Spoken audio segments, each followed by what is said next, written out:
Herkese merhaba. Bu videoda deniz akvaryumlarının en hayati ekipmanlarından biri olan dalga motorlarını inceliyor olacağız. Deniz akvaryumları okyanuslardaki doğal yaşamı taklit etmeyi hedefliyor. Hepimiz evde bu hobiyle uğraşırken iyi kötü amaçladığımız nokta bu.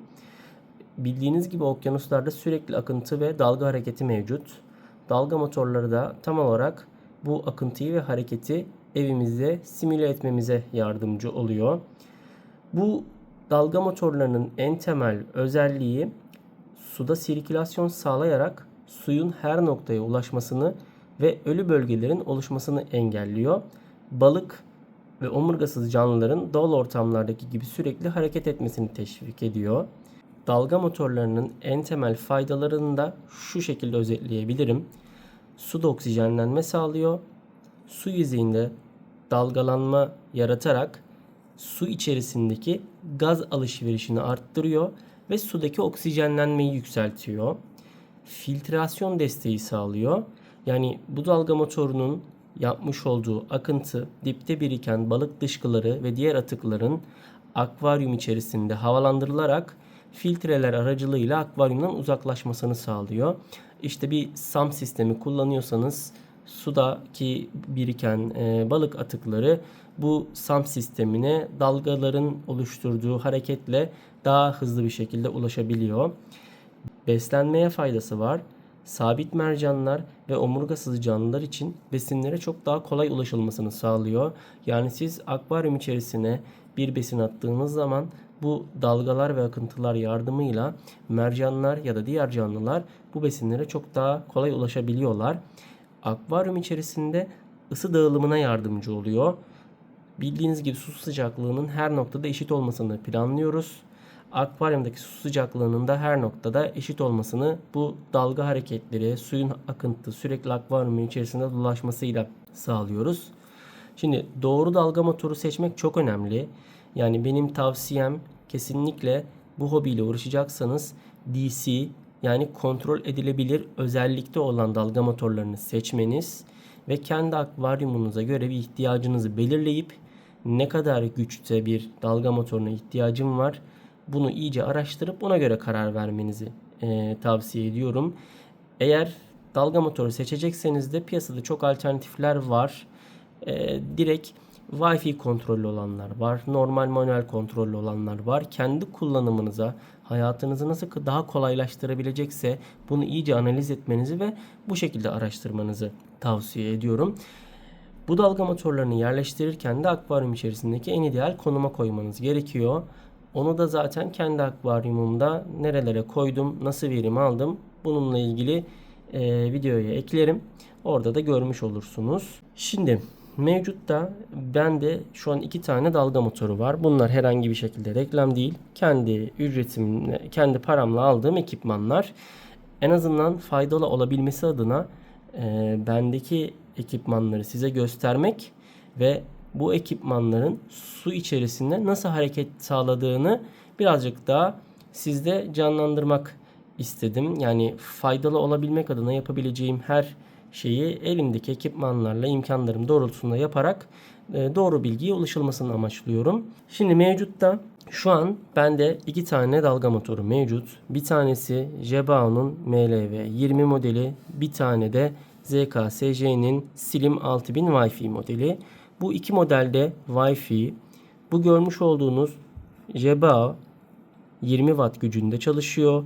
Bu görmüş olduğunuz Slim Wi-Fi modeli de yaklaşık 16 Watt gücünde çalışıyor.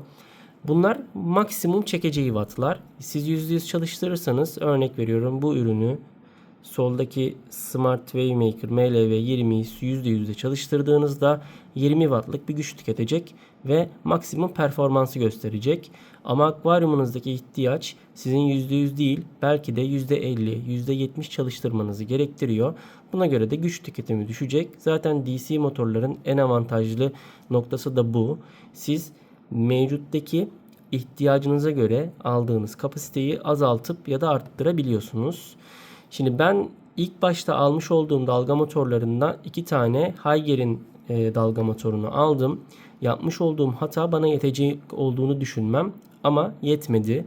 Yani benim mevcuttaki akvaryum için bir tık daha güçlü dalga motoru alıp maksimum değil de kısarak kullanmam daha avantajım olacakmış. Kurmuş olduğum bu deniz akvaryumu, başlamış olduğum bu macerada bunu öğrenmiş oldum. Mevcutta daha güçlü bir dalga motoru alıp gücünü kısarak ilerlemeniz sizin için çok daha esneklik sağlayacaktır.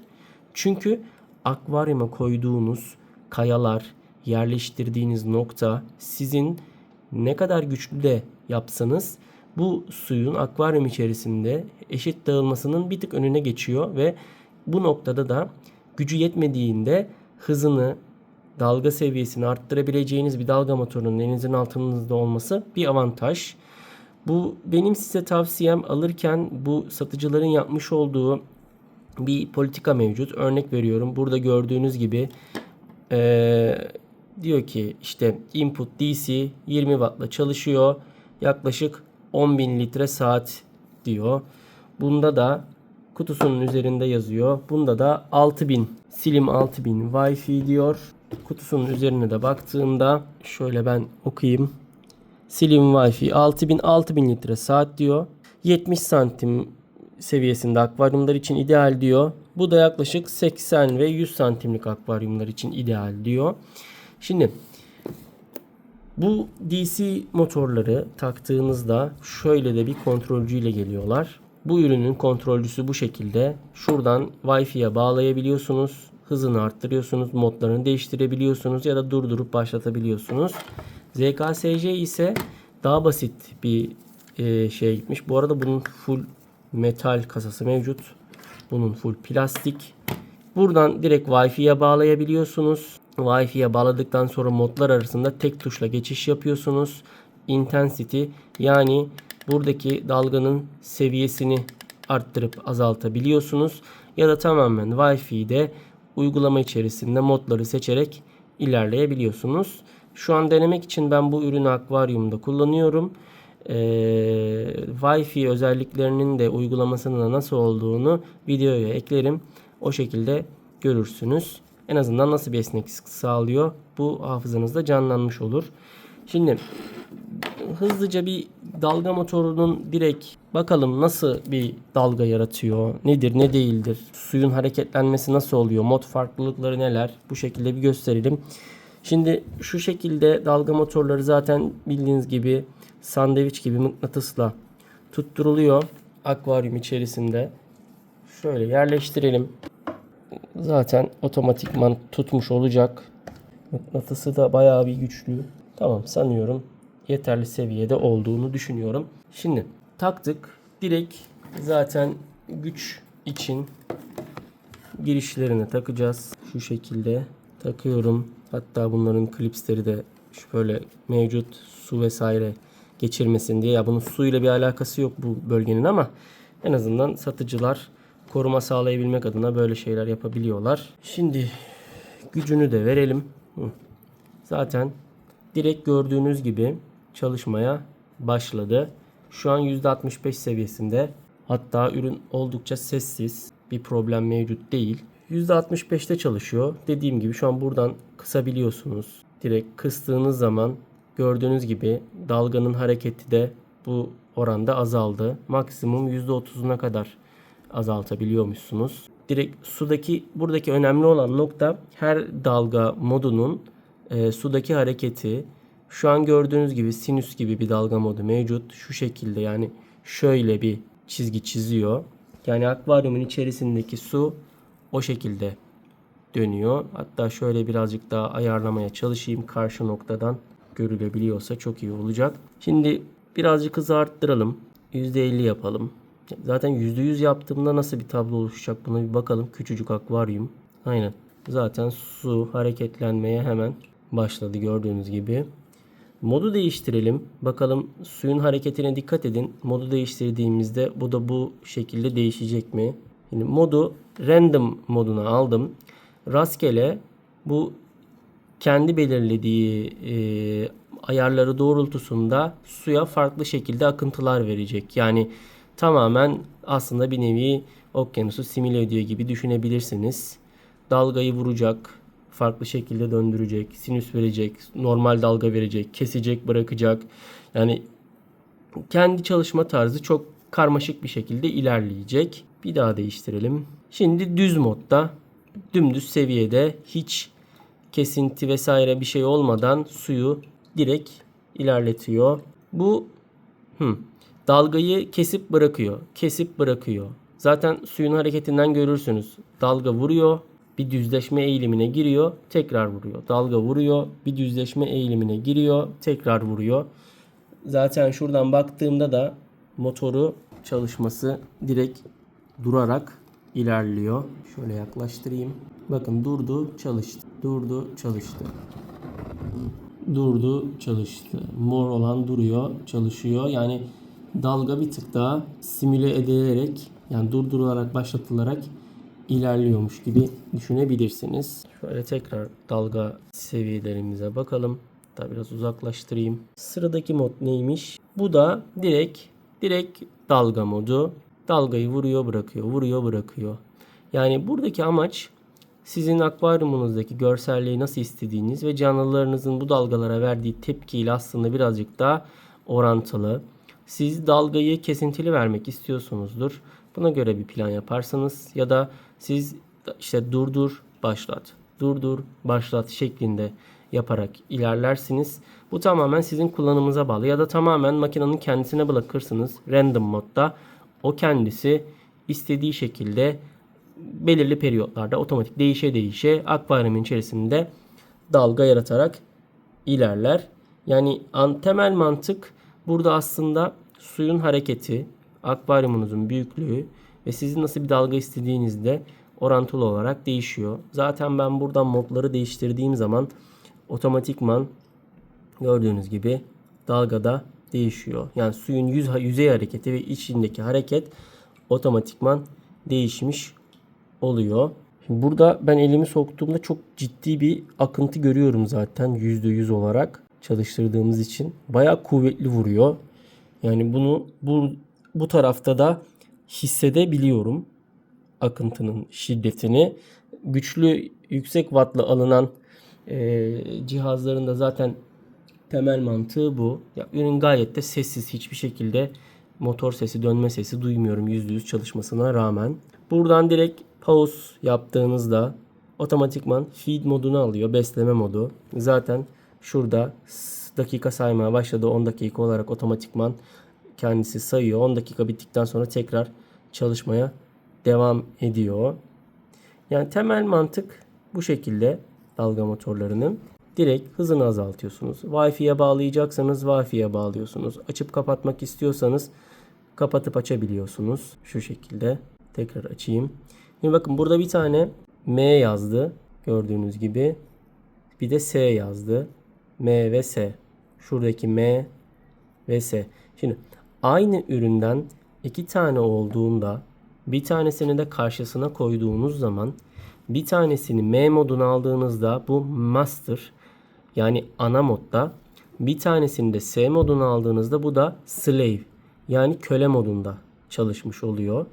Şimdi bunun amacı şu. Örnek veriyorum. Siz direkt şöyle diyelim ki kesintili dalga moduna aldınız. Yani çalışıyor, duruyor. Çalışıyor, duruyor. Çalışıyor, duruyor. Şimdi bunun bir tane daha karşısına aynı üründen koyduğunuz zaman biri ana, biri slave olduğunda ikisi birbiriyle haberleşiyorlar, bağlantı kuruyorlar ve bunun durduğu yerde bu taraf çalışıyor. Bunun bu sağ tarafın durduğu noktada sol taraftaki motor çalışıyor. Sol tarafın durduğu noktada da sağ taraftaki motor dalga motoru çalışıyor. Yani birbirleriyle bağlantılı. O durduğunda o başlıyor, o durduğunda o başlıyor ya da normal akıntı vereceksiniz sinüs şeklinde. Diyelim ki akıntı bu tarafa gittiğinde bu geri çekme eğilimine geliyor. Buradaki akıntıyı bu tarafa verdiğinde de bu geri çekme eğilimine giriyor. Yani temel mantık aslında akvaryumdaki suyun nasıl döndüğüyle alakalı bir durum. Şimdi bu ürün de zaten mantık olarak aynı. Bakın bu minnacık, yani gerçekten küçücük bir ürün. Her üreticinin farklı tarzı mevcut. Bunda direkt 3 farklı başlık seçerek ilerlemişler. Yani esneklik vermişler. Örnek veriyorum, bu başlığı taktığınızda dümdüz dosdoğru daha uzağa akıntı yönlendirebiliyor. Çıkarttınız. Diyelim ki bu başlığı taktınız. Bakın başlıktaki ızgara yapısı gereği suyu bir tık daha böyle genişleterek veriyor. Ya da bunu çıkardınız. Bunu taktınız. Bu başlığı. Bu da suyu çok daha geniş yüzeye yayarak iletilmesini sağlıyor. Zaten otomatikman burada da belirtmişler. Gördüğünüz gibi başlıkların ne işe yaradığı ile ilgili. Yani bu esneklik tamamen üreticinin kullanıcıya sağladığı bir farklılık diye düşünebilirsiniz. Kendi ihtiyacınız doğrultusunda da böyle bir ürün aldığınızda böyle bir opsiyonunuz olduğunu bilin. Yani strateji ve satış için üreticiler farklı çeşitte ilerlemeyi seçebiliyorlar.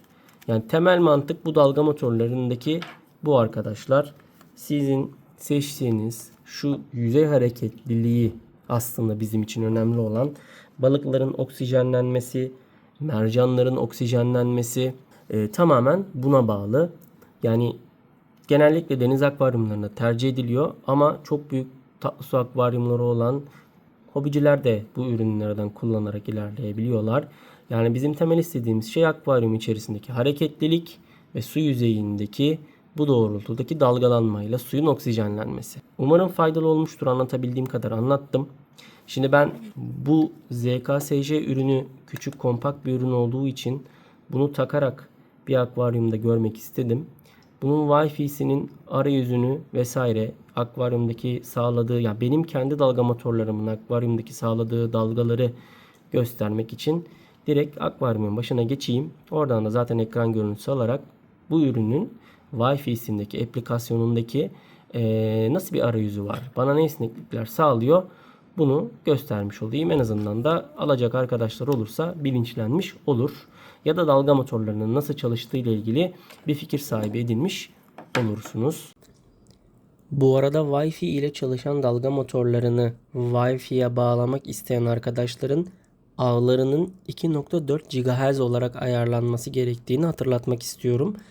Lütfen internetinizin 2.4 GHz olan Wi-Fi kısmına bu ürünleri bağlamanız lazım. Yani normal bir kullanıcı olarak evinizde bağlanmış olduğunuz Wi-Fi ağları 5 GHz hızındadır. Ama bu tarz ekipmanlar, işte akvaryum ışığı olur, dalga motoru olur, skimmer olur ve benzeri Wi-Fi özelliği gerektiren akvaryum ekipmanları %95 2.4 GHz Wi-Fi ağında çalışmakta. Modeminizin ayarlarından bu özelliğin açık olduğuna dikkat edin. Zaten Wi-Fi'ye baktığınız zaman telefonunuzdan genellikle bir 5 GHz, bir de 2.4 GHz yazar. Sizin 2.4 GHz üzerinden bu aygıtları Wi-Fi'ye bağlamanız lazım. Buna da dikkat ederseniz sorunsuz bir internet kurulumunu sağlamış olursunuz. Şimdi biraz önceki anlatmış olduğum dalga motorlarından şu an benim akvaryumum içerisinde 3 tane var. İki tane Haiger'in ürünü mevcut. Bir tane ZKSJ Oscillium 6000 Wi-Fi'li model mevcut. Şimdi akvaryumdaki dalga motorlarının temel mantığını zaten anlatmıştık. Bakın içerideki dalga, mercanların hareketi, oksijenlenmesi, su yüzeyindeki hareketlenme. Bunlar temelde istediğimiz şeyler aslında bizim bunlar. Şimdi mercanların hareketlerine baktığımızda her mercanın da bir istediği akış tarzı mevcut. Yani kimisi çok sert bir şekilde dalgaya maruz kalmak istemiyor. Kimisi daha orta düzeyde, kimisi daha az düzeyde kalmak istiyor. Şimdi gördüğünüz gibi akvaryumun içerisinde bakın aşağılarda bile dalga şekillerini görüyorsunuz. Bakın örnek veriyorum, Zoa'nın yaprakları, yani ucundaki tentakülleri, her dalga vurduğunda farklı şekilde hareket ediyor. Ya da aynı şekilde bu. Bakın dalga geliyor, birazcık hareketleniyor. Sonra birazcık duruluyor. Aynı şekilde Green Star polip için de bu geçerli. Bakın gynoporolar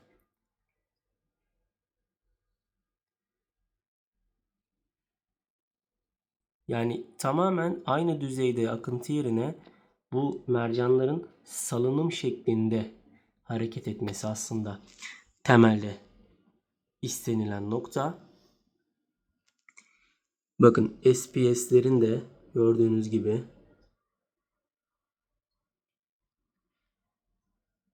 hareketlenmeleri, yani dalgaya nasıl maruz kaldıklarıyla alakalı bir durum.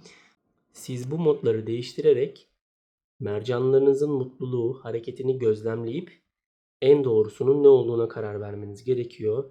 Dalgayı da düzgün bir şekilde ayarladığınızda zaten bakın suyun içerisinde, kumda herhangi bir şekilde balık pisliklerinden eser kalmıyor. Hepsi şu şekilde samplı akvaryumlarda ızgaradan gitmiş oluyor.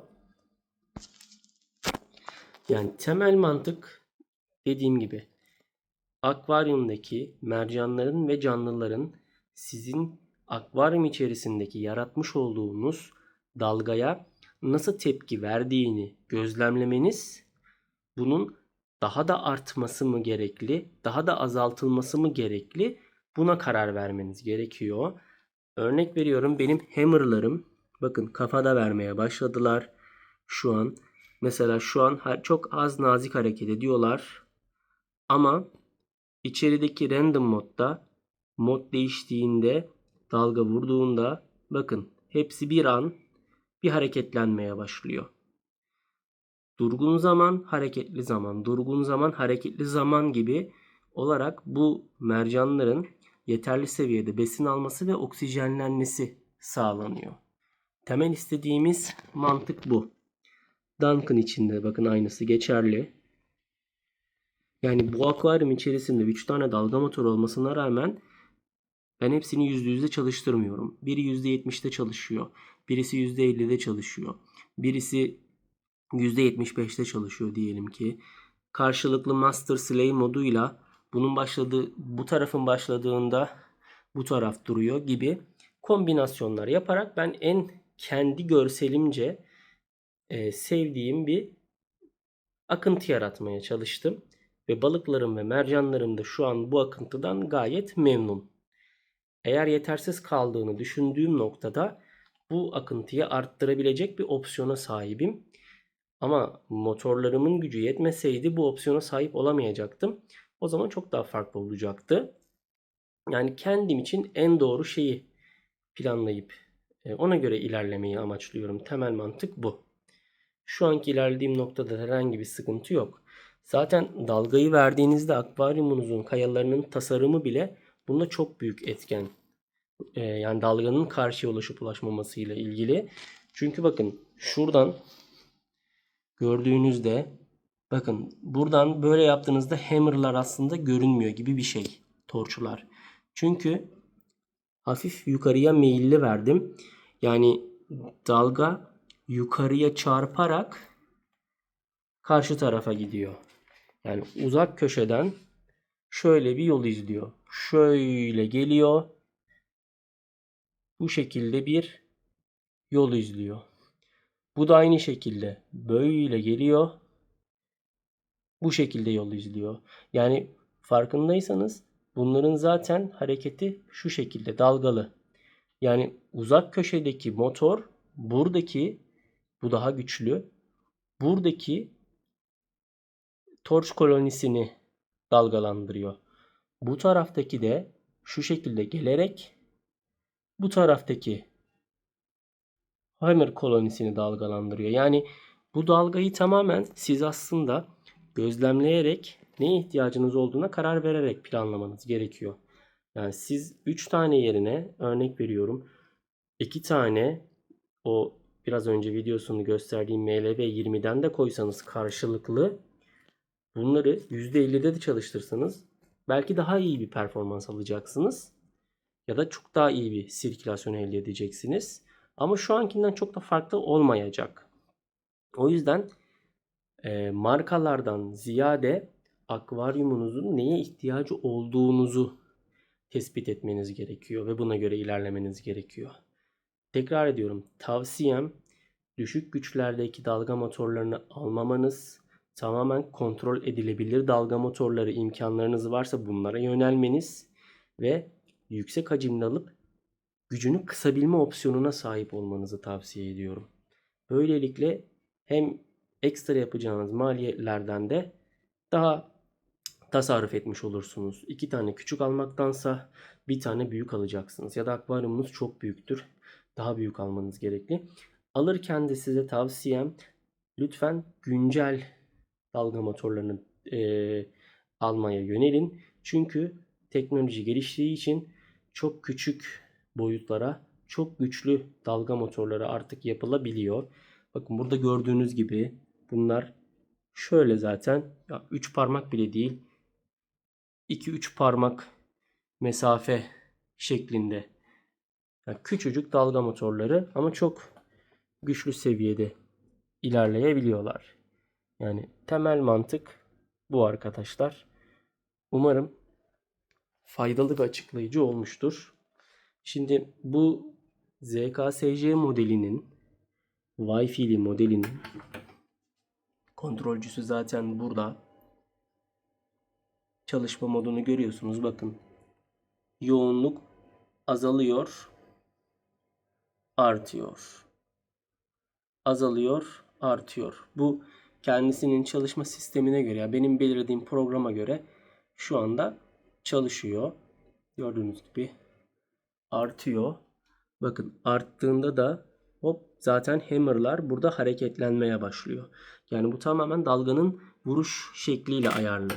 Şimdi ben bu ZKSJ'nin direkt uygulaması içerisinde de nasıl opsiyonlar var? Yani Wi-Fi'li bir model aldığınızda X olur, Y olur. Üreticisine göre nasıl opsiyonlara sahip olacağınız birazcık da bunu göstereyim.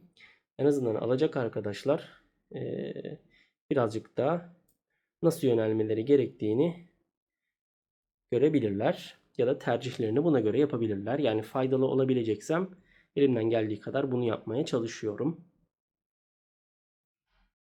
ZKSJ uygulamasını açtığımda zaten direkt benim buraya eklediğim cihaz görünüyor. Bakın şu an Gyre modunda çalışıyormuş. 10 ila gördüğünüz gibi 1 arasında çalışacak. Yani onun öncesinde bakın saatlik gece saatlik modlara ayırdım. Gece saat 12'den sabah 6'ya kadar düz bir modda yap. Zaten mercanlar kapanıyor. %30 şeklinde çalış. Birazcık daha akvaryumda sükunet hakim olsun diye planladım. Direkt saat 6 ile 9 arası Gyre modunda dalgayı ver şeklinde. 9 ile 10 arası da random mod. Yani sürekli aynı dalgayı verme. Random. Kendin belirleyerek ilerle. 10 ila 1 arasında tekrar Gyre moda geç dedim. Gene dalga ver şeklinde. 13 ila 15:59 tide yani akıntı şeklinde. Zaten bakın dalganın şekli az çok belli. Dalga yüksekten yani güç yüksekten azalıyor, düzleniyor. Tekrar bir dalga yoğunluğu oluşuyor, duruyor. Dalga yoğunluğu şu oluyor. Yani akıntı tarzında. Bu da Nutrient diye bir mod. 4 ile 7 arasında düz ver, akıntı yap, bir dalga vur, düz ver, akıntı yap, dalga vur, düz ver, akıntı yap, dalga vur. Yani tamamen bu üreticilerin sağlamış olduğu esneklik. Gene 7 ile gece 12 arasında da Tide moduna geç. Buradan direkt istersem yemleme modunu alabiliyorum. Süresini belirleyip başlatabiliyorum. Ya da sahneler mevcut. Bakın kendi kurduğu burada SPS sahnesi var. LPS sahnesi var. Mesela girdiğimde bakın burada grafik gibi belirlemiş bu üretici. Mesela şuradaki maviye tıkladığımda bakın yanda constant düz diyor.